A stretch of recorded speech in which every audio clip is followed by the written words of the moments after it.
Hey, Dad. What's up, man? How's it going? It is cold, man. I'll tell you, it's cold. It's cold.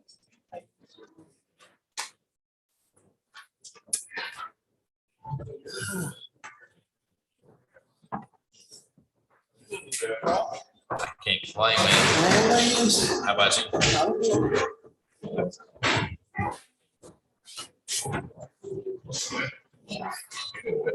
That's fine.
I heard that you saw my wife at Target, so you can understand that. That's good. Since they'd been at Coppers for a few hours prior to that, it's probably a good thing. While I was hanging out with Ashley. And the other 630.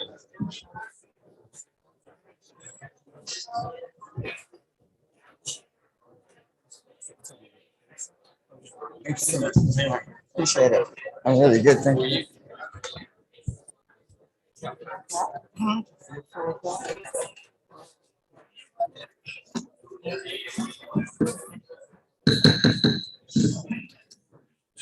Good afternoon. It is 4 o'clock on February 10th, not 7th. I'm so sorry. February 7th, 2022. And I officially open this meeting of the Conway City Council. We're very happy that all of you are here. We will be led in an invocation and pledge of allegiance by the Reverend Robert Bannon of Kingston Presbyterian. Is he present? I will lead our invocation.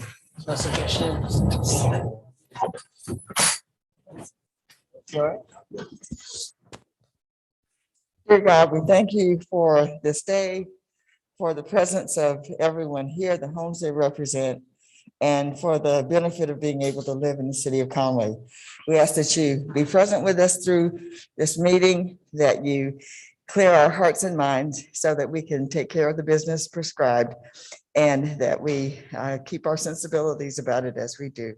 These things we ask in your son's name. Amen. Amen.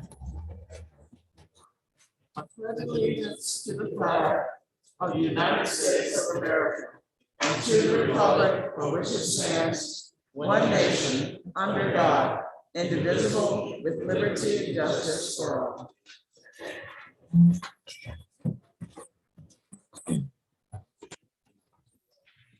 Yeah, thank you. Thank you so much.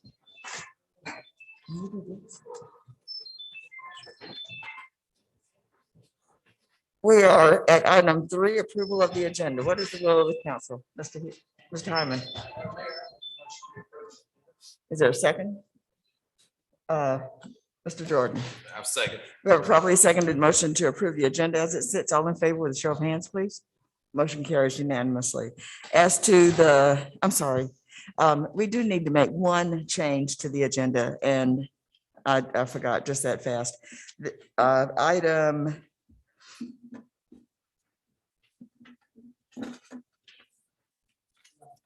Thank you so much. Item 11 will need to be postponed until another date. The presenters found themselves to be not ready to proceed today. So with that deletion, would you, I think we need to have that motion again. Mr. Jordan, could you present it with that one deletion, please? Right, so just to delete item 11. Okay, so move that we approve the agenda with the removal of item 11. Okay, I believe Mr. Hyman actually made the motion. I'm sorry. Mr. Jordan gave the second. All right, now all in favor with a show of hands. Motion carries unanimously.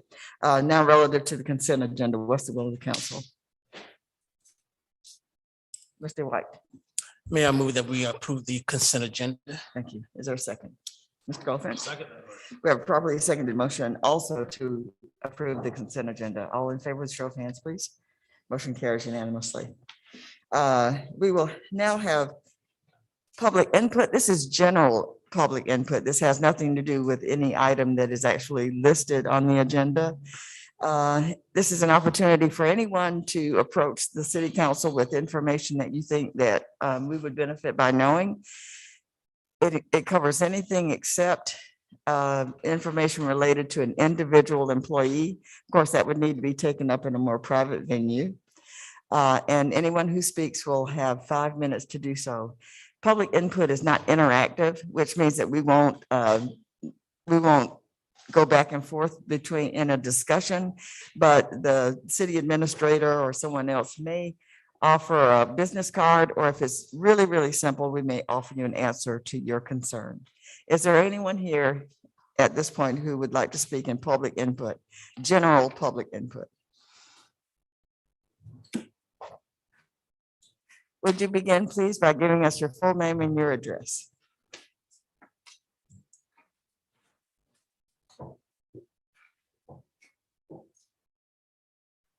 Good evening. My name is Edna B. DeWitt. I reside at, excuse me, 3330 Blaine Lane, here in Conway, South Carolina.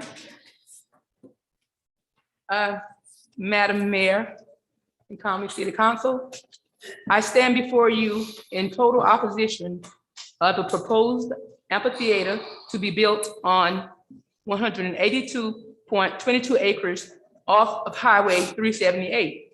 Ms. DeWitt, I so hate to interrupt you, but that is coming up a little bit later in the agenda. If we could just, you'll be first when we get to that point, but we're talking about everything except what is already on the agenda. Yes, ma'am. I thought that might be your concern. Is there anyone else that would like to just speak under general public input? There seems to be no one. I'm sorry, ma'am. Yes, please. If you'd start with your name and address, please. Good afternoon. My name is Stephanie Powell. I live in 1848 West Ridge. Ms. Powell, I'm going to ask you please to speak directly into the mic. Okay. People, we almost hear you, but people in the back can't hear you at all. My name is Stephanie Powell. I live at 1848 West Ridge. And that's up for 378. And my concern is the home that's being put on lot 1850. It's a smaller lot. They're supposed to be putting in a trailer. I was told by the man that's clearing the lot now that it's gonna be a mobile home that's being moved in there. So, we don't want a mobile home. We already have a modular home and slab houses out there. And having a mobile home, that's not gonna fit in there. And also, the apartments out there used to be Hope Gardens and no longer have a name. It's under Housing Authority now. But they're somehow trying to put those apartments along with West Ridge and call the entire subdivision West Ridge. And it's only the subdivision of the housing that is West Ridge.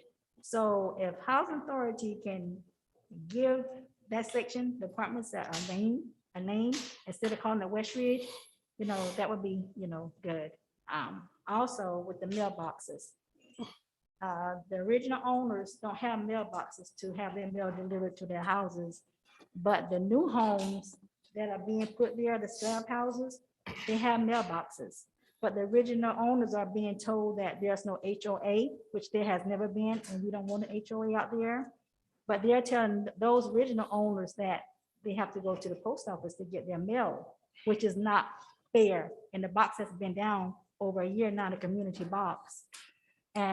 But like I said, the new owners in the slab houses, they have boxes and the boxes are being delivered to their homes. So the owners that have been there 40 plus years shouldn't have to go to the post office to get their mail. That's redundant. I'm going to ask you to accept the administrator's card. I think that for two of those issues, he can give you very prompt answers and the other may be a little bit more complicated, but we'll be glad to work with you on your concerns. Thank you, ma'am. Is there anyone else? There seems to be no one. Mr. Goldfinch. Mayor, I move to close public input at this time. Is there a second? Yes, sir, Mr. Hyman. Mayor, I second Goldfinch's Oh, properly seconded motion to close public input at this time. All in favor with show of hands. Motion carries unanimously. Item 6 is a special presentation of longevity awards, January 2022. The administrator and Councilman Justin Jordan will assist in honoring these employees. In 2001, City Council created a program to recognize our employees on milestones with the City of Conway in increments of 5 years. And tonight we're excited to recognize 3 employees for reaching milestones with the city. First is Christina Powers, who has been with the city for 5 years. Is Christina here? She's like, come on up, Christina. You're hiding in the front row. I hired Christina on January 23rd, 2017 as a GIS technician, and she was promoted to GIS analyst in June of last year. She's celebrating 5 years with the City of Conway. Come on up, Christina. Congratulations.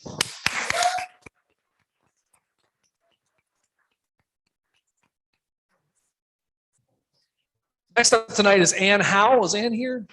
Stop hiding in the front row. Anne is celebrating 15 years with the City of Conway. She was hired in January of 2007 as a customer service rep.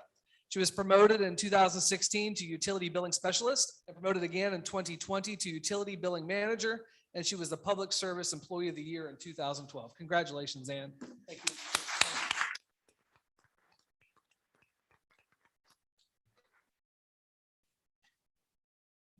Congratulate and thank both of these employees. I Is got there one more. another? One more. I'm sorry, sure. Saving the most important for last is Dwayne Singleton, who I saw when I came in. Dwayne is celebrating 20 years with the City of Conway. He was hired as a business license inspector in 2002, where he currently is in the same position now. Thank you, Dwayne.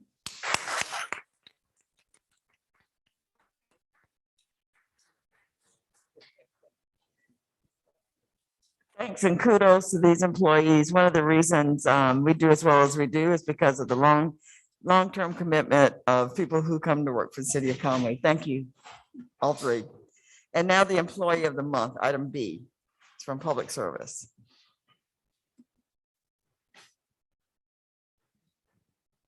Ma'am. Hi. Thank you. Hi. So Employee of the Month is a award we try to make sure we give to folks that have done something a little bit beyond, that have really earned the extra attaboy or attagirl, and have demonstrated that they are capable of going up to the next level. And Public Services had an employee this month that really did that, and she was in my department, planning and development. Whoop, whoop. I'm the one in the back making the whoop whoop sounds. And I want you to know that during the COVID time, that she not only picked up for the meetings that were missed around Christmas time with people being out. I was out for my mother being sick, and then I was out for me being sick, and then for my family. This was a hardship, and she did not blink. She took it on. She took the role on to have held the planning commission meeting. Nothing skipped a beat.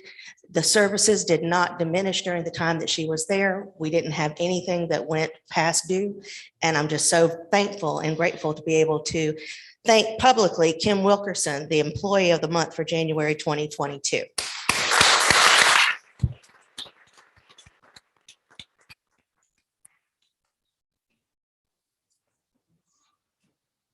Ms. Wilkerson,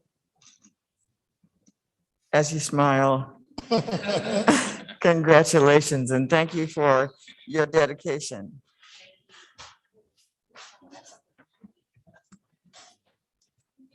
Item 7, public hearing and first reading. A, public hearing and first reading of ordinance ZA 2022-0221A, amending Article 1, Chapter 5, redevelopment enhancement incentive of the City of Conway Municipal Code to extend the redevelopment enhancement incentive program, which provides incentives for development or redevelopment of properties located within the Central Business District, CBD, core commercial, CC, and commercial properties located on Highway 378 or Highway 701 and the Waccamaw River District in the City of Conway. Ms. Hyman. Yes, this incentive was first created in 2016. At that time, City Council had wanted to look into a way to lessen the burden on developers who were developing in certain areas that struggled with economic development. So at that time, City Council looked at the different ways to help those developers and landed on reimbursement of 100% of the capital recovery fees. But when it was put in place in 2016, it was only for 3 years. So it was brought back to council in 2019, and now we're at that 3-year mark again. It was redone in 2019, but again, we're at the 3-year mark again now. If it is not brought back up again, it would expire in March of this year. So I discussed it at the workshop last month, but I just wanted to bring it forward for first reading and public hearing tonight. And I'm happy to answer any questions any of you have. Thank you so much. Thank you. What is the will of the council? This is a public No, hearing. I'm so sorry. This is a public hearing. Is there anyone present who would like to either speak in favor of or against the extension of the redevelopment enhancement incentive? Yes, sir. Would you come forward, please, Reverend Blaine Spain? And sir, would you remember if you would begin with your name and address, we'd appreciate it, sir. Cedric Blank, Spain, 3454 Kingston Highway, Conway, South Carolina. In recognizing the humanity of our fellow beings, we pay ourselves the highest tribute. The late Thurgood Marshall, first African-American U.S. Supreme Court member. Greetings, Madam Mayor and Council. We are in opposition of public hearing and first reading ordinance ZA 2022-0221A and expressly properties located on Highway 378 in the city of Conway. Redevelopment, enhancement, and incentive programs. Must this city award developers and development that diminishes and at times demolish and destroys the historical significance of the very ones that helped build this city and made her who she is? Yes, you sit on a council that must make very wise and prudent decisions on behalf of citizens and businesses. Why do it seem the voters that actually vote, not brick and mortar, are oftentimes replaced by dollars, special interests, and who can lobby your support, good, bad, or indifferent? We attended a public hearing a few years ago, and had we not shown up to that meeting, many of the residential homes located on Highway 378 Wrights Boulevard would eventually, under your comprehensive plan, would have gone commercial. So we said, we know that lobbying at times under the table, over the table, and good old boy, girl politics and deals could be very detrimental to communities, but their deeds shall eventually bring them down. Sometimes this may not apply to any of you. It's just good old corruption and may not be visible to the natural eye at the time. Should developers and corporations and wealthier pension folks value more than this domestic factory and meal hospitality, education, and municipal and other employees of this city? Why should the backbone of Conway City government now bear the burden of their humanity to compete with increasing development and incentive programs again for the wealthy? Why reward development and then you would have no citizens to patronize these businesses, and they too become a blight upon and a burden on the city for abandoned buildings and other commercial properties? Please insert language that shall protect current residential homes and properties along Highway 378. We know this deals with commercial, but again, had we not shown up, this same city government would have made those homes where the residents live commercial. I ask you again to vote no on this or insert language to protect the residents along Highway 378 Wrights Boulevard. And it's not even yours, but rightfully it should have been named Buster Wright Memorial Highway. Thank you, and I yield back. Thank you, sir. Is there anyone else who would like to speak on this particular issue? Anyone? Yes, ma'am, please.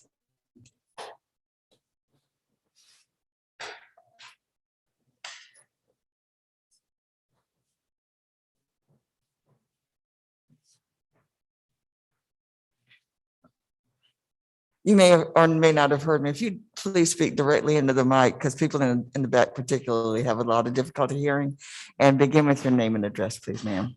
Go down a bit. I wasn't in the class that for height. Good afternoon. How do you do? My name is Annis Austin Staley. I was raised out on the Sand Ridge. And fortunately, I had the privilege of being near property that was used for this type of venue. I'm not sure whether you are aware of the traffic that is created by this kind of venue. Lots of traffic. The one that I went to, I'm not sure any of you would want that in your neighborhood, because they have events that you have really no control as to who will be coming to these venues.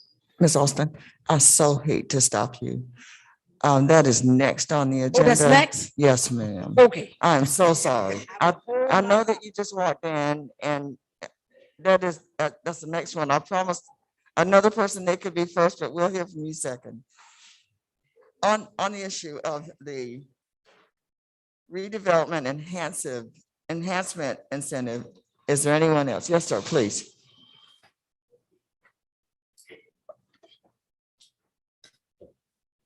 Afternoon, council. My name is Devin Parks. I'm with the Conway Chamber of Commerce. I work on economic development. I actually didn't plan on coming before you this afternoon in regard to this redevelopment enhancement, but just given what's been said so far, I just want to elaborate on the fact that not only has this been an important incentive, but it will be so much more important in the coming years, and it does not focus exclusively on big business whatsoever. This is really something to, if someone's on a fine line financially and they need a little extra push to open a business in Conway, this is the incentive that's for. No dog in the fight as far as residential, but as far as the existing commercial property, not just on 378, but 701 as well.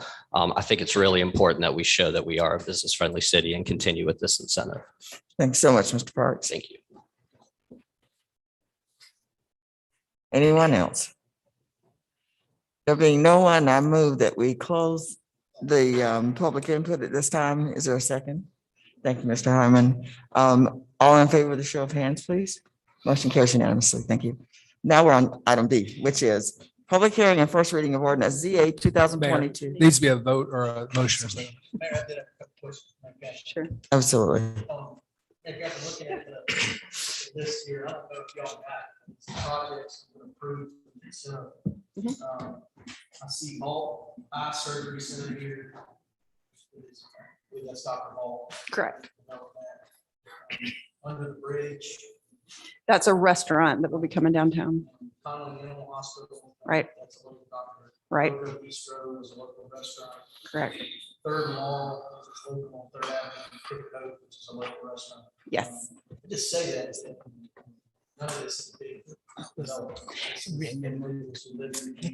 Correct. And I also wanted to clarify too, that this doesn't take away the fact that a developer would have to, the property would have to be zoned commercially. They'd have to meet land development regulations. So this wouldn't, that's separate from this. They'd have to go through all those rules and regulations and go through the proper processes to allow a commercial business. So that's not taking this away at all. I just wanted to clarify that it couldn't, this wouldn't change a residential property to a commercial without the other processes. Mr. Whiten and Mr. Goldfinch. Okay. Go first. I'm good. You good? Mr. Goldfinch, please. So for example, if there was a dilapidated store on a corner. Yes. And someone wanted to come in and renovate that store. Right. To benefit that community. Yes. This would help them do that. Correct. It would help because there's so many fees that are associated with businesses. This would just be one less for that business owner. Any other questions or comments? Yes, I'm sir. sorry. Mr. Hyman? Oh, okay. I was gonna give a good, I guess a good example is the Main Street the gas station that's on Main Street. If someone wanted to reopen that, could it be used? Could some of these dollars be used for that? Absolutely. Thank you. And I wanted to clarify one thing, and I should have mentioned it before. The prior ordinance just required approval by the city administrator, but at workshop, council had discussed giving that power to city council, and that is reflected in the ordinance that's before you tonight. So I just wanted to clarify that. And I do thank you for that. You're welcome. Thank you. Mr. Hyman? Thank you. Is there a second? Mr. Goldfinch? I'll second. We have a properly seconded motion to approve first reading. All in favor with show of hands, please. Motion carries unanimously. Thank you. Thank you. Item B, public hearing and first reading of ordinance ZA 2022-0221B to rezone approximately 182 and 22 hundredths acres of property located along Highway 378, PIN 36900000044 from low to medium density residential to light industrial. Ms. Harden. Good afternoon, Your Honor. Thank you. I'm here to present the item about the rezoning on 378 and Hemingway Chapel Road. There are a lot of people in the room that want to talk about this, so I'll keep it brief as possible. The proposal came in For the property, it's 187.88 acres, approximately 62 of that is in wetlands. The property was originally annexed to July 19th, 2021 as an R1 zone, which is single family with the potential for 285 lots on multiple streets. The potential points of access for this property, regardless of the development, they have a connection or they're abutting the right of way at 378 at the top end of the map. And on to the right, they have a connection or abutting right of way for Hemingway Chapel Road. The rest of the property surrounding it, as you can see from the aerial photography, not a whole lot of development in the lower points. There are some residential points just off 378 where the property line abuts it. But there's a lot of vacant land around it. The future land use map, which is one of those maps that we refer to when we're evaluating a rezoning, said that this property should be industrial and residential, in part because there are already industrial properties in operation or zoned that way nearby. So on the left-hand side of the map, the yellow area or the beige area is the property requested for rezoning. As you'll see on the zoning map, there's some pink zones neighboring the property just a bit and across Highway 378. That pink zone is called high industrial, HI, which is the highest use of industrial zoning that we have in the zoning code. The request for this rezoning is to LI, which is light industrial, and we'll talk a little bit more about that. The dark red areas are highway commercial, HC, and then there's some rural residential. There's R3, which is high density residential, R2 in the orange, which is medium to high density residential, and then some single family across 378 in the tan. We also look at the property's proximity to the flood zones, and on the right-hand side of the map, you can see there are pink areas and shaded areas, pink and blue. Those are the regulatory floodways. There are no regulatory floodways on this property, according to the last FEMA flood map. So in addition, we also evaluate the potential because we did not have a site plan and we are not required to have a site plan. We as planners look at all the different types of uses that are available in the LI zone, which is the proposed zone. And we look at the different types of traffic they can generate. We use the standards of the Institutional Traffic Engineering Group, ITE, and based on the last version of the ITE, a very brief summary is that single family houses put out about 10 trips per day, 1 at peak per hour. The industrial zones that they're asking for rezoning, and this puts out 5 trips per day, less than 1 at peak hour. And there are other uses that I put in on this slide to compare to if you'd like to look at that. So when we're looking at this with 285 potential homes in the R1 zoning, that's 2,850 potential trips a day out of a general neighborhood. In order to equate the number of trips out of that same neighborhood, there would have to be a building of 570,000 square feet on this property, which is enormous. And with the consideration of where the wetlands are located, it would be difficult to site that building with all the required adjacent parking and the like in one lot on that. Excuse me. So we did take a look at that, plus we looked at the buffers. There are lots of buffers provided when you have a light industrial abutting a residential, but you don't have as much as when you're abutting a high industrial, because the heavy industrial, excuse me, not high, but heavy industrial includes processes that should not be located near residential or commercial uses. So the light industrial request was much more palatable than the heavy industrial, which is already in the area. At the Planning Commission meeting, which I didn't attend, but my employee of the month did, she represented the staff and the Planning Commission based on the facts of the information they had, recommended approval for this.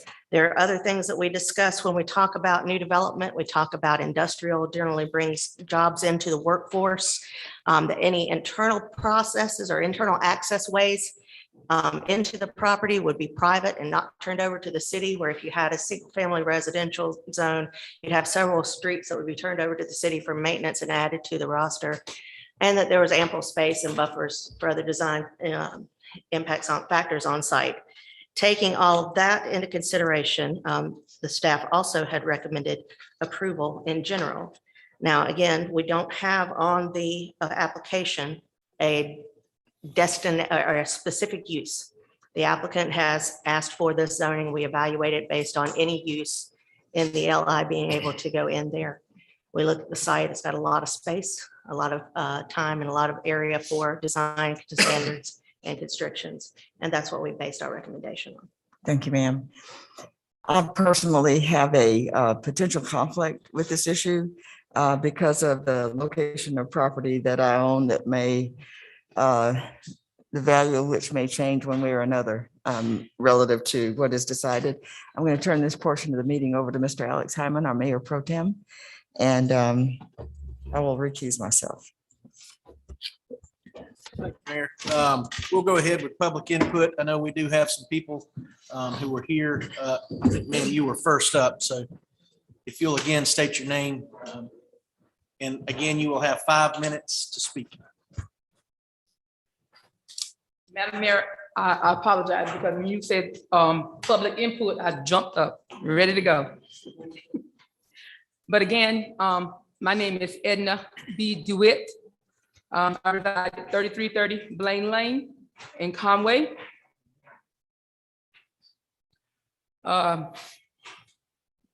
Mayor Pro Tem Hyman and Conway City Council, I stand before you in total opposition of the proposed amphitheater to be built on 182.22 acres off Highway 378, very close to my historic community called Sand Ridge. In July 2021, I received a letter from the City Planning and Building Departments regarding the annexation and rezoning of the 182.22 acres in question. At that time, I stood before the council and left with the impression that the property would be developed into a housing subdivision. During the public input segment, I asked the council if annexation and rezoning the 182.22 acres would have any bearing on Blaine Lane and the community surrounding it. I was told that it would not. I asked if the property would have an interest from the proposed perimeter road and was told that it would not. I then said, okay, but I also added a closing request. Please don't let me come before you again regarding this property for some other reason. 6 months later, on January 17th, 2022, I received a letter.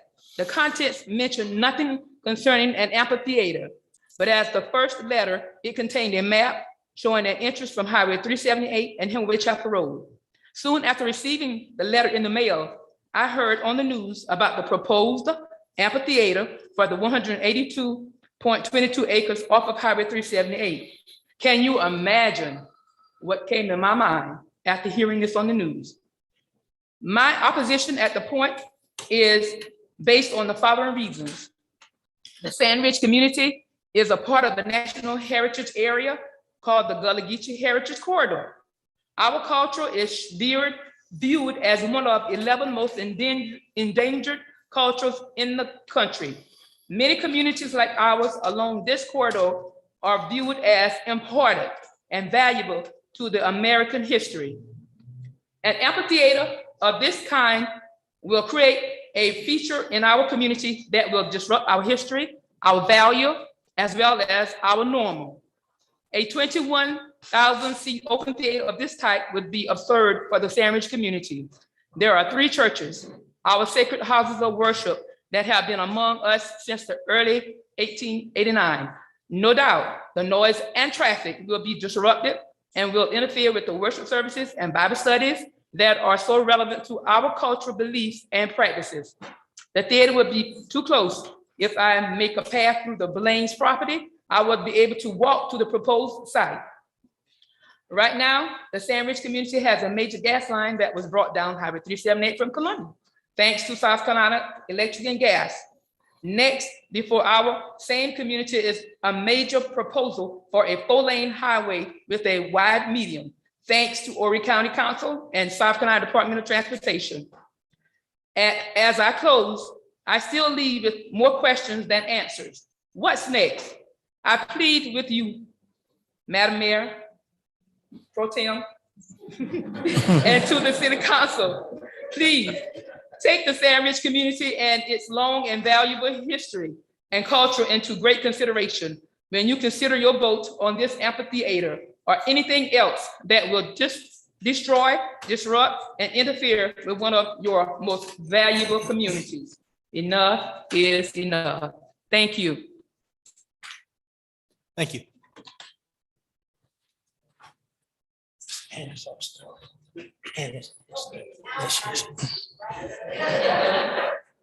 Yes, ma'am. Okay, thank you very much.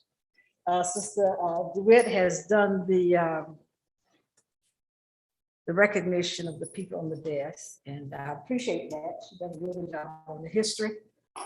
I'm not here to talk about the history of Sandridge. I'm here to talk about the current situation of how Sandridge have been torn up.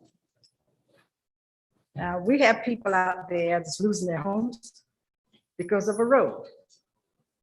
And we know we can't fight the state when it comes to a road.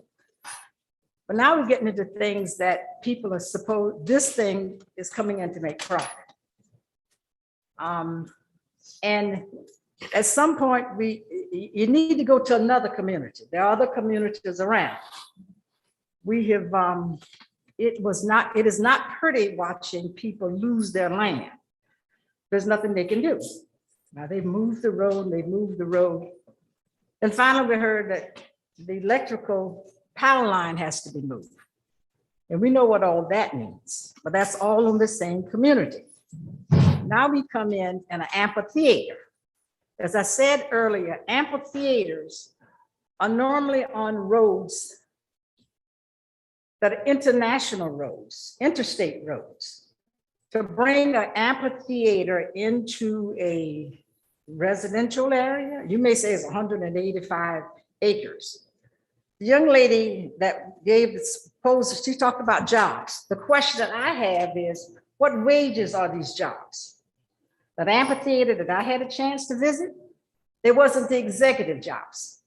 These were the people making minimum wage. So when you hear people talk about jobs, it's like, let's talk about jobs. Does anybody in here know the average wage of people in Horry County? Do you know what that is? And the residents of Horry County are not even able to participate in the housing market. The folks from out of town are coming in and having a good time, but the people living here can't participate in that. So if someone is coming in, they need to bring in jobs that's at a wage that people can live decently.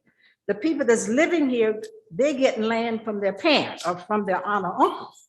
But it's hard to get real estate sold to people that live here. So when they come with jobs, don't be snowed, because that's a whole different world. So I say to you, because of the Sandwich community, I'm glad you're taking the time to listen, give it a break. There's someplace else that this group can go.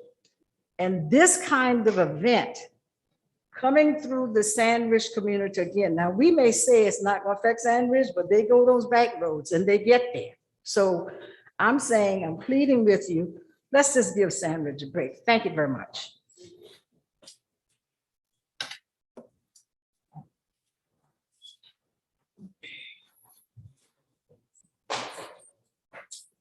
Good evening, Madam Chair, Mayor, and City Council. My name is Mary Owens, and I am a resident of that area. My husband, who years ago left Bucksport, South Carolina as a very young man, he left here and went and spent 30 years protecting this country, fighting every war that he did 3 tours of duty in Vietnam. When he decided to come back home, he decided, you know, I want to live in an area similar to Bucksport, quiet. I can go out and buy me 18 acres of land. I can look at the deer running around in my yard. So what he did, he chose in between Hemingway Chapel Road and Dirty Branch Road. He thought that it would be the ideal lifestyle to contribute to Conway, come back home and be a resident of Horry County. In the last 30 years, He didn't just come home and decided I did 30 years in the Army. He went out and he built homes. He was a general contractor. So a lot of the homes around in the Bucksport, one of the homes that's going to be torn down that he just built last year on Sandridge Road, on Dirty Branch Road, because of the highway coming through. The people in the Sandridge area, they said, okay, we can deal with the highway coming through. And not only is it coming through their land, it's coming on the back of the 18 acres of land my husband and I own. We measured the other day, our bedroom from the highway that's coming through is like from here to there. So we got over that. We said, you know, we can't move our bedroom. As soon as we got over that, then we discovered that there's an amphitheater coming. So I am here today for selfish motives. I understand what's going on with Sandridge and everything, but I am here today to protect the Owens family interests. I am here today to say to you, no, somewhere it needs to stop. There's so much land around Horry County that we need to come and disrupt the lives of a lot of people. The young lady who did her presentation did some great little graphs. You know, she said that right across from 378, there's high industry. And I thought high industrial, but I've lived in big cities, Atlanta and stuff. High industrial to me doesn't mean right on 378, in between Hemingway Chapel Road and Sandridge Road, there's a sanitation company. And they probably have maybe 20 trucks there that people go and get and going about their business, and they take the trucks back in the evening. There's I think the county has some trucks that are parked back in there, and small little businesses up until you get the Dollar General that's right there at Sandridge Road before the airport. There's probably more traffic in your family's funeral home going where my mother lived on 7th Avenue than there is on 378, and the disruption this would cause for the homes and the impact it would do to the community there. I ask you all to really consider what you're doing. We have people with the residents. I can hear, I mean, when you talk about noise level, when the kids are riding their ATVs on Sandridge Road, because I'm in the middle between, I can hear them going up and down the road. So what does that mean to me? It means that my husband, who spent 30 years dying to come back to Horry County, made a bad mistake because Horry County said, wait a minute, we need a little bit more money. We don't care about residents. We don't care about what we committed to people about residential living. It's all about just bringing big business. And the businesses you're bringing, I never thought about what the young lady said. Most of those jobs are going to be less than $12 an hour for employees there. So are you willing to sell, bringing people who are going to come into the city and benefit from it and not the residents? I think that I'm appealing to you for a very selfish motive. I'm letting you all know this is about me and my husband every night when we go to sleep. We need for you to consider that there are people who have more interest in just quiet living than they do worrying about an amphitheater and some of the other stuff. And I'm not the only one there. I made an agreement with my dear friend, Mayor Barbara. I called in, we're classmates. And I said, I'm going to give you this meeting here. I'm going to come and listen. I did promise I was going to come and sit down and shut my mouth up, but she knows me, I can't do that. But I said, Barbara, when I leave there, if there's not a consensus that people matter, and people do matter, I will personally knock on every door between Hemingway Chapel and Dirty Branch Road and get all those people who moved from up north, all those subdivisions there. I watched those people move there. They love the quietness of that area. They moved there because that's what they wanted, a residential area. And it's going to kill the value of homes. I mean, it really, really is. So I appeal to you, not only think about me, but yes, think about me, but think about all the other people who actually moved there because they wanted a quiet residential area. Thank you. Thank you.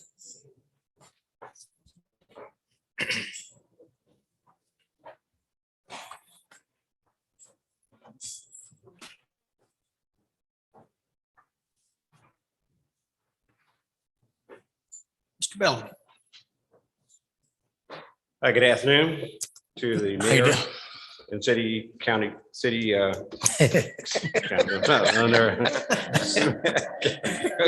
okay.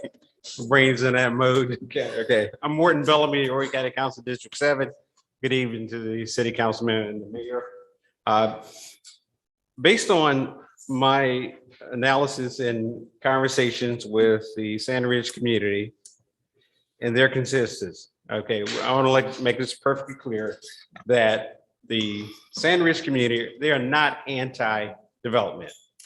What they're asking for is a historical community. When I came on board, I discovered several things. I've had opportunity to meet one of their, I think it was a 95-year-old veteran that lived in that community. What was really ironic was that his name was Mr. Edward Blaine, and he served on a USS Monterey, and he served in the South Pacific during World War II.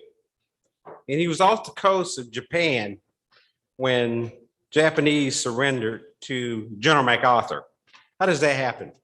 From Conway, Japan, and he also served on the same ship with President, man, I can't think of which president. Oh boy, I get back to you in a second. I got a brain dump here, but he was can't think of his name right now, but he was on the same ship with it. I'll get back with you in a second here.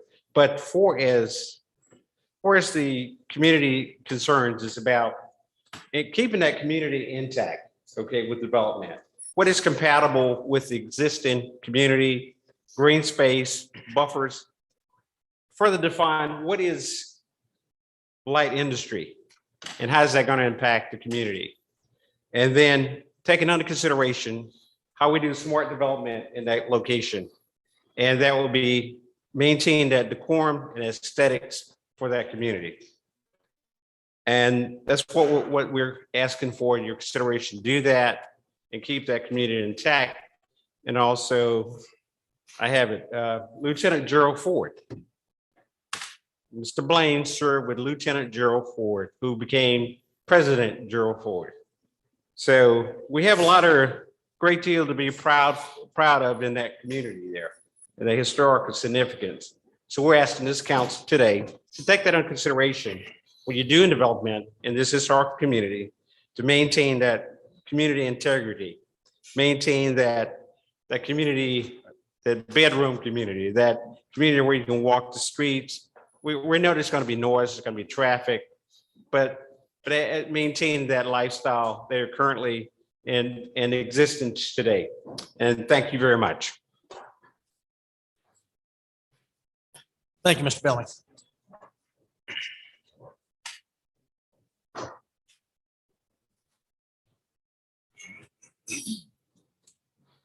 Hello.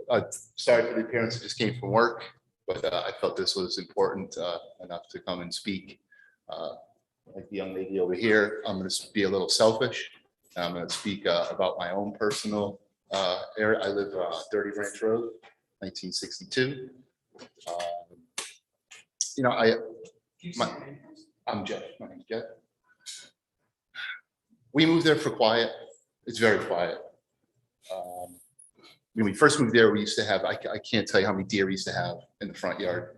And now there's not that many. I've seen Conway, and I would like to thank the council for what you've done with Conway. It's changed for the better. It's got that small town feeling, but nobody likes change but a wet baby. Like, I get that. So, we have to move forward. I don't know what the noise is going to do. I've seen these amphitheaters, and I don't know if that's going to be the correct place for an amphitheater at this time. There's probably there's lots of other places that we can probably put this thing that's out of the way. Trying to get out of my road in the morning on 378, now that they're putting all these houses on the other side of the airport. So maybe we have to put a light on 378 so you can get out of Dirty Branch, but then we might have to put another light over by wherever the entrance is going to be for this thing, whether it be Hemingway Chapel or off of 378. Again, I oppose this. It's their land. I get it. They're going to put something there, but I personally feel single family homes would be a better option. I know there's houses going up everywhere, but purely for the noise factor, I just don't think that it's going to be a very viable option for that area. We could put an amusement park. We could do something for the kids. You know, there's a lot of kids in this town that need help, need something to do. So maybe we could put something there for them instead of, you know, maybe just putting something in there just to, you know, possibly make money. And we had the Swamp Fox Theater. And where's the Swamp Fox Theater today? The Swamp Fox, that is gone. And they're putting housing up there, which, you know, so we've seen it, it's come and it's gone. So that's about all I have to say. I took the time out to come and address you. Right now, I'm going to leave and I'm going to go play with my 5-year-old. But I just wanted to say, please, something else that's not, you know, affects the quality of life down there. I like to watch movies on Friday night. I really don't want to hear a lot of noise until 10 or 11 o'clock at night. So thank you for your time. Thank you. Cedric blames Spain again. My humanity is bound up in yours, for we can only be human together. Mayor Pro Temp and Council, and respect to, I know she just recused herself. Tuesday, May 18, 2021, Horry County Council unanimously voted against rezoning the plot of land of Highway 905 and 22 for this same developer. That was proposed site for the Myrtle Beach Grand Amphitheater. The vote came after people came up to the podium and spoke for and against the project. We, the historic Sandwich community of Conway, South Carolina, and concerned citizens stand in great opposition of this public hearing and the rezoning of 182.22 acres of property. During that council meeting, some residents raised concerns about noise levels and also much development happening in their rural community. In the end, Horry County Council members honored the request of all and voted no to the third and final reading for the rezoning request. We ask you, this governing body, to vote unanimously against this, or at least 2/3 vote in the affirmative to deny this rezoning. If you wouldn't want it in your house, by your property, by your beloved mother, father, the great patriarchs and matriarchs of your community, why are you willing to dish it out to somebody else? Why are you willing to compromise again on the backs of the hardworking people? I weep for those who gave and give their all to the city and county, but all they get in return is rezoning, condemn, demolishing, and higher tax notices as a thank you. Then I weep for you in this governing body. Thank y'all for running for these seats. Y'all do such a good job. But I weep for you because I wonder, how much longer can you sleep when others, after the properties near them are rezoned and they can find no longer peace in their own homes? We cannot and do not support this rezoning request. And when I stand before you, I stand as tens of thousands, even those that are watching virtually. I'm just a voice for those. And as the good book says, when you've done it unto the least of them, you have done it unto him. The cost of liberty is less than the price of repression. I ask you to vote no on this rezoning. Thank you, and I yield back. Do we have anyone else that would like to speak? Looks like it's a race.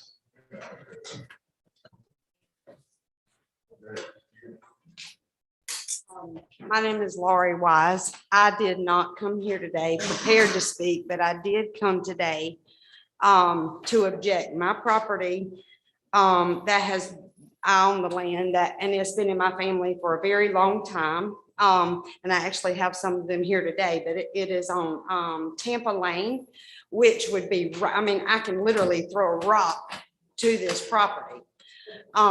And I came to object. I humbly request and beg you to please don't do this to our community. Thank you, Ms. Wise.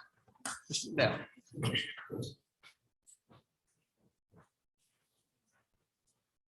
I'm Jeremy McDowell, stay on 1735 Hemingway Chapel Road. Everybody here has made good points, but as the lady said a while ago, bringing jobs. I own a business in Conway, in the city of Conway. There is millions of places hiring. You do not have to put this here. nobody wants it. There's piles of places higher and you can get a job anywhere right now.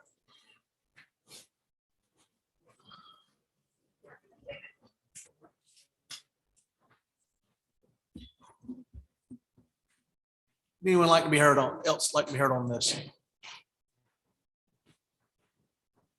Ronnie Cannon.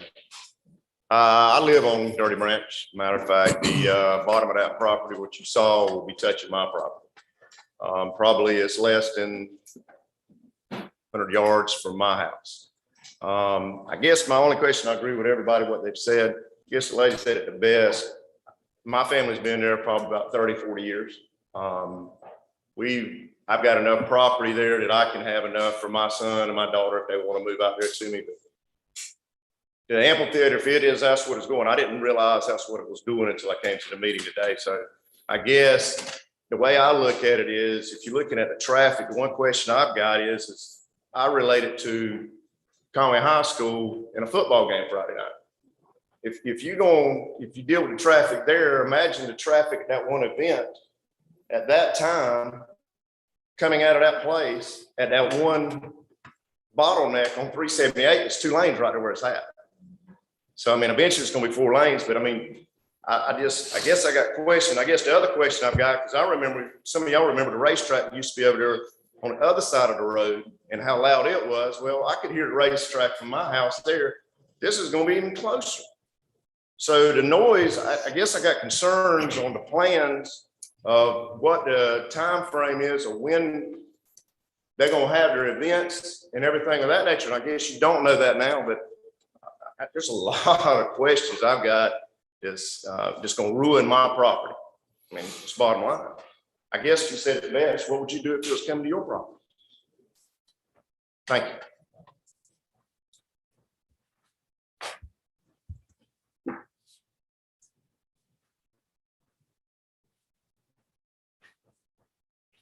Hello, and my name is Connie Wilson, and I have a question for the young lady that brought up this proposal. Where do you live? Yeah.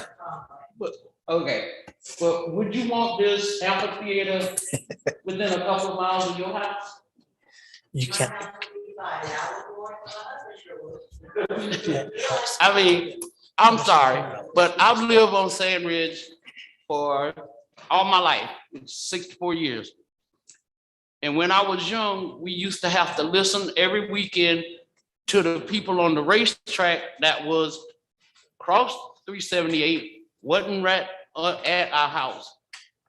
It was across 378, and you could hear the cars or trucks or motorcycles or whatever that was racing, and you couldn't sleep. So now, if you couldn't sleep with that, amphitheater and the noise from the amphitheater is gonna be overwhelming. We have a lot of senior citizens. These people I can't take that kind of noise. I leave out of a church if they got too loud of a music, because I can't deal with it. So I'm asking you, please, don't let them put an amphitheater in our backyard, because that's just how it's gonna feel, like it's in your backyard, because it's gonna be that loud. If it was closed in and we couldn't hear it, fine, but open and you can hear it for miles away, that's ridiculous. And they know it. The people that wanna put it there, they ain't gotta listen to it, because they probably don't live nowhere close. But we do, and we can't deal with it. Thank you. Thank you. I'm gonna try, it sounds like I think we've gotten a good idea of what the community thinks, though. But I would ask if you are here for that topic, if you'll raise your hand.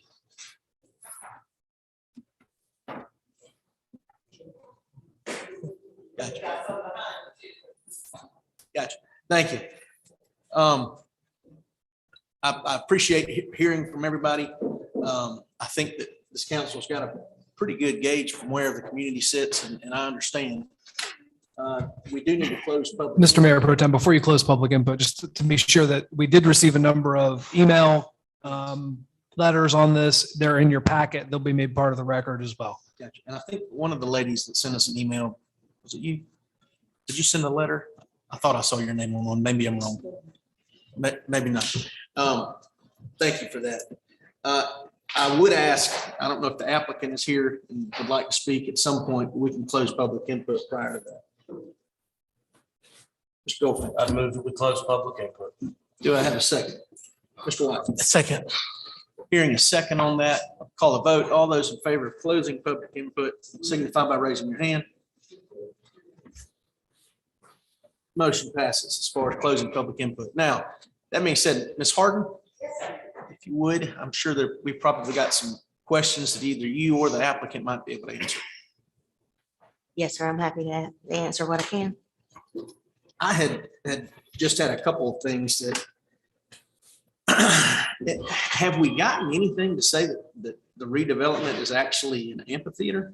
I know that we keep talking about an amphitheater, but have we gotten anything that says that's what they really want to do? We don't have anything in the application or any of the paperwork that was provided by the applicant.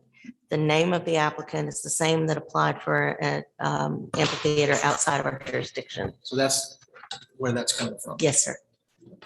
Now, you kind of talked a little bit about buffer and that kind of thing. What's the difference between buffer on R1 and light industrial? The light industrial has a little bit bigger buffer and has a little bit more requirement on landscaping, especially where it abuts an R1. The highest buffer distance and the highest protection we have in a zone is for the heavy industrial, which not only has the buffer requirement, but also has a noise abatement requirement, odor, dirt and things like that. Those are the types of uses that are allowed in that zone. So that, for instance, the waste management office, the trucks that are going in and out, they would be regulated with any kind of, with the types of noise and uses. The light industrial is supposed to be uses that are more compatible with developed areas. And with this being out in a very rural area, that was one of the reasons we discussed it as being a potential. The proximity to the airport is also desirable for light industrial zoning. However, I'm not going to stand here and tell you that people of the neighborhood that have spoke out are wrong. No, sir. One other question I had about, I looked at the track and it looks like it's a timber track. It has potential. It's got 60 some acres of wetlands in pockets between half an acre to 12 acres at a time. Would the developer be able to cut the timber off of it? And because it looks like pine, and I don't think that's protected. Pine is not protected, absolutely not. Any pines that would be able to be taken down. In the hardwood areas, we'd have to determine what the size of the trees are and if they are part of the mitigation planning. In the residential district where they talked about developing it, they talked about using a conservation development where they put most of the property at the end, or where's most of the property at the lower point into conservation. Oops, sorry, wrong button. I'll do it right one time. There. Okay. Yes, sir. Thank you. I'm just thinking about Marion County. There was an amphitheater that was built there in Marion, and now it is almost defunct, if I can use that phrase. What's going to happen if we do allow this and it goes defunct? What's going to happen then? That area of land is just sitting there in Marion. And if the county denied it with all the millions of acres of land that they have, why should we also allow it in this small community of Sandridge? They also listed at some of the ladies that was speaking also earlier was that we've not we city, but we have dumped on this community a lot now already, as it has been said, with the road, folks moving out, losing houses that were just being built. And I feel sorry for those folks having to have to go through this, but this eminent domain thing is sometimes are bad things for us all. In going to Columbia, this and other places in the state where eminent domain has been used to take folks' land for roads and highways, et cetera. And I do agree that Sandridge has been picked on enough, I think. Thank you. Yes, sir. And for, if it helps any, and I don't know that it will, but there's no discussion of acquiring any additional property for any of this rezoning by that property owner at this time that we're aware of. In addition, as far as an amphitheater goes, we also look at manufacturing opportunities, distribution opportunities, and other uses that are allowed in the LI zone. So we didn't specifically hone in on one use. We looked at all of them in general and how much area could be taken up. Thank you. Yes, But I'm like someone else that said earlier, it was in the newspaper Thursday after our city council meeting that it was going to be an amphitheater. And I was blindsided by that as well. So, we need to make sure that we are reporting the right things so that people will not jump the gun to assume this is going to happen when it might not. But I do thank you all for coming tonight. I'm good. Yeah, and that's kind of one of the piggyback off of Larry. I don't know what the best use for that property is, and I don't know if it's better to have 300 houses sitting on it or some type of manufacturing or I don't know. I mean, I certainly understand where everybody's coming from. I've got a family farm and we're looking at hopefully trying to buy some property around it because it's for sale and we're scared that somebody's gonna put a house in the back. I get it. One of the things that we have coming up in the planning process later in the year is we are having to rewrite the housing element for the comprehensive plan. And based on the conversation tonight, I definitely, no matter how you vote, I definitely want to connect with this neighborhood to find out how we can better serve them from a housing standpoint, housing quality and quantity in the comprehensive plan that may lead them to future potential rezonings in the area that might be better for them. I think part of the problem with that is some of the Sandridge community is not city. So we can't control that. No, but we can make a regional plan and work together with the county to help improve the conditions. He said that. I don't think he left. Mr. Bellamy gone? If there are no other comments, I would like to move that we deny this first reading. I have a motion on the floor for Mr. White to deny the first reading. Do I have a second? Got a second from Ms. Helms. Any discussion prior to a call to vote? Hearing none, call to a vote. All those in favor of denying the applicant signify by raising your hand. All those opposed? The denial is, it passes. So.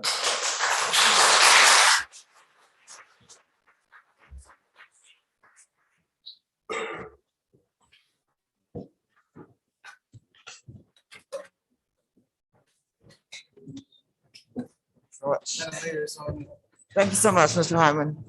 It looks like we're gonna have several people leaving. We'll just wait until they settle.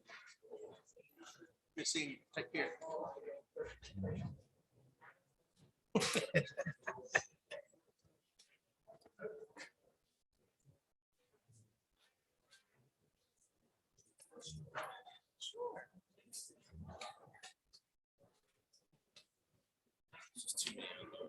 Hey, baby.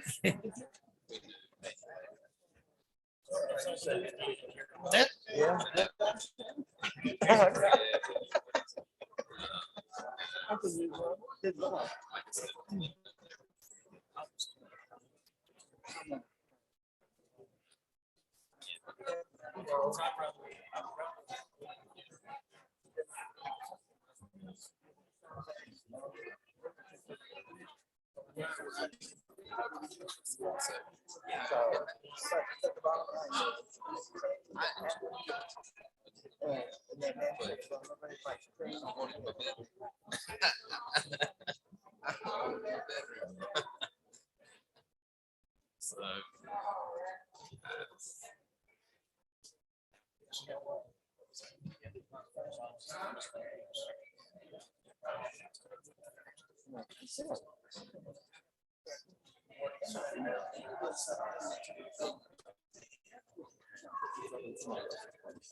Well, I'll delay that. Pretend you didn't hear the gavel. Just another minute, please.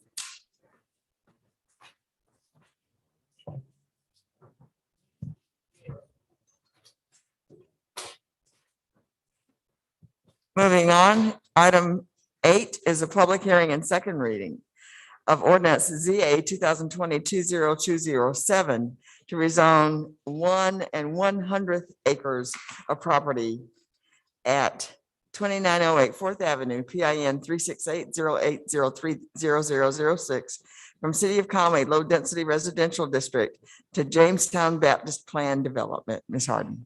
Yes, ma'am. This is a second reading and a public hearing for a rezoning for a small section of property that used to have a single-family home on it. It's owned by Jamestown Baptist Church. After the demolition, when the church was looking to get a new plat approved, staff realized that the tax map line that created that small parcel was a lease parcel, not an actual property parcel. Policy of the city is that zoning lines follow property lines, not lease lines. So this will correct that by putting that small single-family house into the plan development for Jamestown Church. In the Jamestown Baptist Church PD, it did mention that the house would remain until the second phase was underway. The house is down and we recommend approval. Thank you so much, Ms. Harden. This is first a public hearing. Is there anyone present who would like to speak either in favor of or against this ordinance? Mr. Goldfinch. Mayor, I move we close public hearing. Thank you, sir. Is there a second, Mr. Hyman? I'll second Mr. Goldfinch's motion. We have a properly seconded motion to close public hearing at this time. All in favor with show of hands, please. Motion carries unanimously. And now we'll entertain a vote. Mr. Goldfinch. Mayor, I move that we approve second reading of said ordinance, please. Thank you, sir. Is there a second? Mr. Hyman? I'll second Mr. Goldfinch's motion. We have a properly seconded motion at this time to approve second reading of this ordinance. Is there any discussion? There being none, I'll call a vote. All in favor with a show of hands, please. Motion carries unanimously. Thank you so much. And now the city administrator's report. Mr. Emmerich.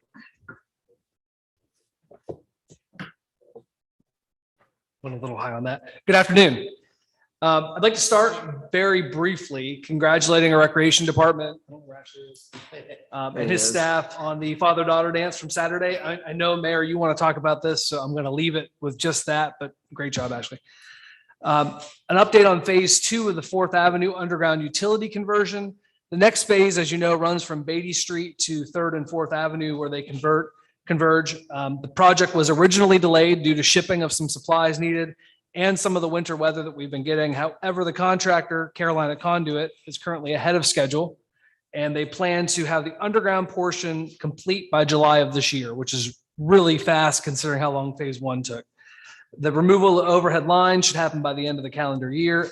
The resurfacing work will not likely occur until 2023 in the spring when the temperatures get back up to consistently above the right number. Almost all the work is occurring at night per SCDOT regulations. And at some point in the near future, you'll likely see a bid come back for you for electrical services. A lot of the electrical hookups are not covered by the contract that we have now, and the city hires our own electrician to do the work on that. We did the same thing on the last phase. Had a wonderful few days last week with our master plan consultants. I think I saw most of you there.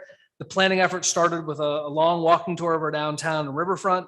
We had numerous input sessions from a variety of stakeholders, 3 different public input sessions, and of course, the draft presentation Friday afternoon. There is still a survey out there if you want to take it to have input on the draft master plan. I think as of Friday morning, we had nearly 500 people respond already, which is enormous for a survey like this. People just don't usually volunteer this kind of information. So if you still are interested in having your input heard, make sure you do that. The goal, as you know, of the planning of this planning effort is to kind of shape the growth and direction of our downtown and riverfront for the next few years. And the consultants are shooting for 2030 as our goal. before we need to update it again. So that's what we're looking for. And once the plan is actually completed, it will be brought back to council for presentation again. So you'll see it again in its polished state. We have not spoken about the Chestnut Bay project in a little bit, so I wanted to update you with where we are on it, even though not much new has happened. As you know, we were denied funding on the first round of the funding source, the BRIC grant, which is Building Resiliency in Communities. That's administered by FEMA. There were some internal issues with FEMA, which prevented us from getting funded. And we're appealing that denial, which is still pending. While that appeal is pending, we went ahead and asked for funding under the second round of the BRIC grant. And we have not heard any awards given as of yet. The last time we spoke, we had a number of parcels that needed to be acquired, and we've acquired all but one parcel so far that will be needed for this project. So we're very close to that as well. This is sort of off my normal spiel. I'm going to get on my soapbox for a second. Oftentimes, mostly on social media, we see posts about what the city needs. The latest was a Hobby Lobby. This was on Facebook. I'm getting off. Inevitably, in that string, a comment or series of comments will come up that the city needs to add more businesses of one type or another, stop caring about fast food restaurants, stop caring about housing, and care about businesses. So my comment tonight is less for you on council, more for the public or the media reporting. And that is, the city doesn't build houses. The city doesn't open businesses. The city doesn't open grocery stores or Trader Joe's or Hobby Lobbies or any of the variety of things that have been asked for. We all would really like to see those things too. And we're making lots of efforts to try to get them here. But that's all we can do is try to make those efforts. They would all be great. And if any of those companies are listening, we welcome you here with open arms. But for the residents and those people on Facebook who really want these things and think the city has a whole lot of control over it, we don't. We know there are open spaces that would be great for some of those things, and we're making a lot of efforts in that way. But again, we don't open Home Depots, and nor do we run them. So that is my public service message on the soapbox for today. I'm getting close to wrapping it up. We also are working on a second plan beside the master plan, and we've mentioned it before. It's for pathways and trails. A survey on those will be released this Thursday. So you'll have a second survey to work on. Together, these two plans will help shape how we'll continue to grow and how we continue to improve while we grow. And finally, we are really diligently working on the budget retreat, getting ready for the budget retreat. I've heard from a few of you with items that you want us to look into and address. However, we need whatever you have by this Friday, or we won't have the time to adequately research it and be able to include it and speak about it at the retreat. So if you have something and you have it available to email, please send that to me, Mary Catherine, or John as soon as you possibly can. So we have the time to figure out who's the best person to address that. And that's what I have for tonight. Thank you so much, Mr. Emmerich. Thank you. Appreciate it. We'll now have council input. And I'm pretty certain I started with Ms. Butler last time, so this time we'll start with Ms. Helms. Well, Ashley and Mammy made me a judge at the father-daughter dance, which that was kind of cool, but I made Junior Hemingway do most of the work because he was so tall, but that was an awesome event, and I was enjoyed watching all those little girls. I think, 640 people? That's a lot of people. So that was a fun event. And one thing I wanted to say about master plan, I enjoyed the input and being part of those meetings, but I was disappointed that nothing was said about a new facility for city council. I thought that might have been something. I did do a survey and I added that little comment. But that's all I have. Thank you so much, Mr. Hyman. Thank you, Mayor. Not much. Did want to point out, we got a couple visitors in the back with Leadership Grand Strand from Santee Cooper and HTC. But good job, guys. Other than that, I missed out on the father-daughter dance. My daughter, I thought had aged out, but I hear there's no age group now. So yay me. Because I promise I would have lost the dance competition. But other than that, that's all I have. Thank you so much, Mr. White. Okay, good afternoon again, everyone. Okay, good evening again. Three things rather. One of the young ladies spoke about the mailboxes at West Ridge. being torn down. And if I'm not, correct me if I'm wrong, Chief, Police. I was told that there was a race, a car chase or something of that nature, and the guy that we were chasing ran into those mailboxes that was at West Ridge. How can they then get those mailboxes put back other than them having to go all the way out there to the post office and pick up mail all the time? I don't know if you know the answer to that now, but I just wanted to say that. If there is a collision report, how the report will be determined. If you would, please, sir. Thank you very much. And secondly, the rec center, Mr. Ashley, we want to thank you for all the good work you're doing out there.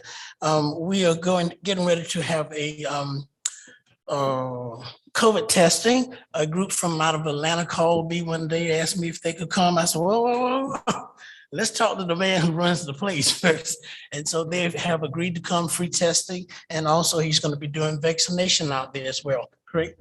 And so it's free to the public. So make sure you have ID of some sort so that you can come out and get tested and are vaccinated. And then lastly, the Smith Jones Pool. Summer's coming. Yeah, I think I updated you recently on it. The engineering is complete, the survey is complete, and it goes to, we're waiting on DHEC to approve it. We're still with DHEC. Once DHEC approves the plans, then we'll go out to bid. Do I need to go and talk to DHEC? It wouldn't hurt. You got some clout. Yeah, I'll talk to them. Thank you very much. Because the kids are really needing that because everybody doesn't like to be at the pool, the inside. Some kids like to holler a whole lot. And if they're doing it in the inside, I'm actually might kick them out. Just kidding. But we just need it done. Because that is ours. It belongs to us. So we need to do that as well as the tennis courts. So would those be budget items that we need to add to? The tennis court will be discussed at the budget retreat. Okay. Yes. And that's it for me. Thank you. Thank you, Mr. White. Mayor, I've been saving up for a long time. I've got a list here. One of them, and Adam inspired me with his rant a moment ago, and I want to do the same thing. And this is more of a, forward-looking vision, something to keep in mind. We need to quit expanding our footprint, or rather, let me put it another way. We need to catch up. So over the weekend, I got on Google and, because Google knows everything. And I randomly selected 20 cities in the state of South Carolina. And when you look at the average population per square mile, okay, all right, it's like 1,600 people, okay? The city of Conway is right at 1,020, okay? What that means is that stretches our resources. It stretches our police department, it stretches our fire department, it stretches our utilities, it stretches our ability to service our citizens. And so I really want us to consider this going forward, please. Item number 2, the amphitheater. I was really torn because I'd really love to have a unique business come to Conway or the city of Conway. When the Swamp Fox Theater was built in Marion, there was nothing around it. And I'm gonna be honest with you, this is the first time in 12 years I've let people from the audience get to me because I really wanted an amphitheater. I still do. I think it would be a huge draw, and the ancillary services that it provides would be tremendous for our community. But I understand I wouldn't want it beside me either. And so I get that. And that's my struggle. I just needed to let that out. Number 3, we got the father-daughter dance. What about the mother-son dance? Is it really? When I told my boys I was going to bring that up, they said, we don't want to get dressed up and go dancing. It's not going to be a dance. Okay, I'll stay tuned. Larry mentioned this, you mentioned this, but tennis courts, I wanted to bring that up because I know we're waiting on FEMA funding, but we can get, I'm not making any suggestions here. we need to figure something out. Good, different, and bad, good, bad, and different. We need to figure something out there so we can move on and put that to bed. The annexation and expansion will be on the budget retreat agenda, as will tennis courts. Great. Thank you, sir. And finally, I saved the best for last. Last week, we were at, some of us were at the Municipal Association meeting, and it's just a great opportunity to come and you catch up with folks from all over the state of South Carolina. And when you've served in a position, you know, like as long as we have, you just get to know these people. And it's really the only time you see them and you catch up and you learn and you share ideas and you collaborate. And it's just a really great thing. But the best thing of the two-day meeting was that Mayor Barbara hosted a panel, a forum, if you will, on law enforcement and law enforcement safety. But I'm gonna tell you what, she did such a good job. You know, I'm sitting there thinking, is this the Oprah Winfrey show?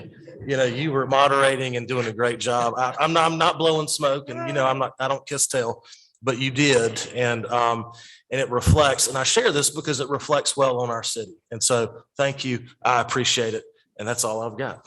And she's also the second vice president for the Municipal Association as well. Thank you so much. And we'll be the third, only the third. You know, the first president of the Municipal Association was from Conway. My great granddad, Carl Busby. Yeah. Oh my God. Yeah, he was the first one. And then, of course, Mayor Lawson, and then you will. So it's a big thing. Thank you so much. Mr. Jordan. Thank you, Mayor. Real quickly, I will say, you know, to Ashley's crew, that did an outstanding job Saturday night. My wife and I were talking about it Friday night, Saturday. I think this was year 8 or 9 for me. And Alex, yes, our oldest have aged out regardless of what Ashley's numbers say. Our teenagers have no interest in hanging out with us, but my 9-year-old certainly did. And she had a blast. It was just, I look forward to that event every year. You know, my girls, like I said, you know, you joke about it, but yeah, my teenager, she's too old for daddy now. So, you know, you look forward to those times. So thank you. I don't know how you top it next year. I see you. So, and I know you. So, yeah, game on, Ashley. That's all I have. Thank you, Mr. Jordan. And Ms. Butler. Thank you. I wanted to start off by acknowledging the Conway High School boys basketball team. They have their senior night tomorrow against Sumter. Our Conway High School boys basketball team is ranked in the state, which I think is amazing. Right now, they are number 2 in the region, and they will be going to playoffs. So I just want as many people as possible, if we can show them support, if we can back them, let them know that Conway is proud of them. I think that would be awesome. The second thing, I did have some concerned parents who live in Conway who came to me and wanted to voice their concern about the numerous vape shops that are in Conway. I told them I would address it with you all. I know there's not much we can do to control the vape shops, but there are some parents who are concerned about the amount of young people and me working in the schools, the amount of our young people who are accessing these vapes and bringing them to school and using them. And it's not a good thing for our young people. And so it's just something that I wanted to bring to council. I told the parent that I would. So that is a concern of some of our parents in Conway. That's it. All right, thank you, ma'am. And I just have 2 things myself. One is I really like bringing to the public kudos to our department. I received this letter almost a month ago, and somehow it got sort of lost in some things, but it's fairly brief. I just think it's worth reading aloud. It's addressed to me and members of the city council. Dear us, I would like to thank you and the Public Works Department for your prompt attention to my concerns about our water meter situation. Also, I appreciated the receptionist at City Hall for her kindness and professionalism on my visit to City Hall. We appreciate the efforts of the department in solving the problem so quickly. Their efforts have relieved this senior citizen of a stressful situation. Thank you to all the employees of the City of Conway for their outstanding efforts to make our city one of the shining jewels in Horry County. Comes from Mr. James Parler of Bradford Drive. I've asked staff to help me describe Saturday night because I just don't have words for it. Some things are just so much more clear when you see them, if not firsthand, to see them photographed. So if we can just, this is a gymnasium, and this is a glimpse of how things looked before the crowds, before the 640 people came in, and they're starting to gather. It is just amazing to me how much time and effort and creativity is put into, look at this, making what is a gymnasium look like a ballroom. Ashley Smith is the leader of this group, so he gets credit for putting the right people in place, for recognizing their talents, and for letting them do what they do best. And that is the sign of a good supervisor. If you tie your people's hands and you don't get this kind of result. I saw Jordan, Dapper Dan. He was dressed to kill. He had a beautiful little date. And I mean, I've just never seen him look so good. I saw Stretch. I saw. No, just, well, we're pretty. Is that harassment? I don't know. He was awful handsome though. So I saw Stretch limos bring these little kids. I saw dads walking around with little pink purses. I saw all manner of dance attempts. But I saw what I think is one of the most important things in the world, and that is to develop an opportunity for a lifetime memory of a time for a little girl and her dad. There is nothing more important to a female child than to have an active and involved father. There are all kinds of stats about how she's going to be a better person in her heart, in her head, and in her actions, because she first got love from her dad and he was her first love. So anyway, before I start crying, I have never in my lifetime seen an affair so well thought out, so well produced, and so in keeping with building this kind of relationship as I did at that time. So I'm gonna let you speak. I think you got something to say, but Janice Hopkins, she told me herself that she had men helping to do the table arrangements and such, but I know who the brainchild is for a lot of what we saw. And you were just you're so clever to let her loose, because whatever she touches goes to the next level. Mr. Smith, you want to say something about that?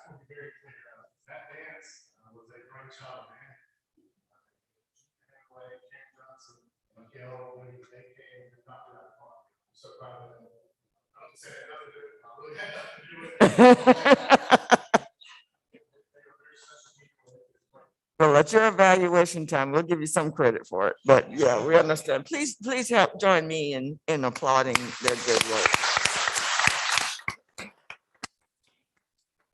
Thank you so much. And that's all I have. At this point, is the workshop going to be here? Oh, yeah, the workshop is not on the agenda anymore. We've taken care of that. We'll now go into executive session for two purposes. A is consideration of appointments to boards, commissions, and committees pursuant to South Carolina Code Section 3470A1, and to item B, to discuss the annual evaluation of the city administrator pursuant to South Carolina Code Section 304070A1. After which time we may reconvene and take action on anything that was discussed in executive session, after which time we will adjourn. We thank all of you for being here. And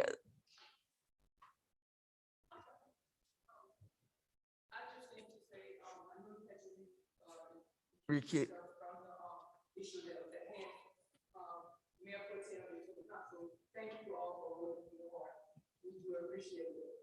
Thank you, ma'am.